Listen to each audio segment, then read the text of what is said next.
سلامونه او نیکی هیلې ټولو لره بر افغانانو پښتنو خویندو ورونو ته افغانان ورونو تاسې همیشه زه سپورټ کړی یم مینه م راکړې ده مننه درنه کوم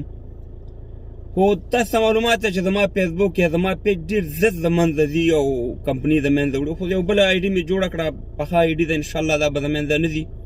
نو دلته ما دا نوم هم ورکړی عکس مې هم ورکړی تاسې ما سره تعاون وکړئ چې کوم غټو پیجونو والا سئ کوم غټو فیسبوکونو والا سئ چې تاسې زما ویډیوګانې ډاونلوډ کوئ نو مهرباني وکړئ دا ویډیو مه ډاونلوډ کوئ دا ویډیو په پیجونو کې شیر کړئ چې زما ملګري را ډېر شي او زه خپله مبارزه بېرته شروع کړم او تاسو ته ما دا ویلو چې 2022 به انشاءالله د لرو برو افغانانو د ازادۍ کال وي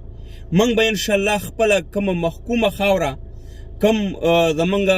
اشغال شوې خاوره چې پاکستان پنجاب په زوره نیولې ده هغه به انشاءالله په 2022 کې اخلو دغه ویډیوګانې زما پرتې دي او انشاءالله دا حالت ورځ ورځ سره روان دي چې دغه طرف ته معامله روانه ده او انشاءالله ډېر زر به موږ خپل بیرغ پاټک وانې ودرو او ډېر زر به انشاءالله موږ خپل واقع اخلو بل زه به تاسو ته دوه ویډیوګانې ښیم په هغې باندې به زه ویډیو کوم چې یو د پخواني ملي اردو والا چې هغه په ډورنلاین باندې کوم هسې کار کړی یو د طالبانو د خوا نه نو هغه باندې به زه ویډیو راکوم خو اول د هغې نه مخکې زما دا پیج څومره چې شیر کولی شئ ملګرو سره شیر کړئ دغه د پاچا کاموال په نوم باندې مننه به یې درنه مخکینی پیج ما جوړ کړی وای که تقریبا یو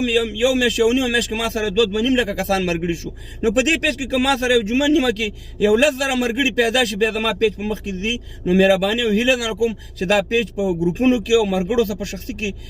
شیر کړئ او فالو مې کړئ چې زه راشم خپله مبارزه شروع کړم او انشاءالله 2022 به د ازادۍ کال وي د خپلواکۍ کال به وي او انشاءالله دغه تور ریاست نه به موږ خپله خاوره بېرته اخلو او خپل افغانستان بیرغ به په اټک باندې لګو خدای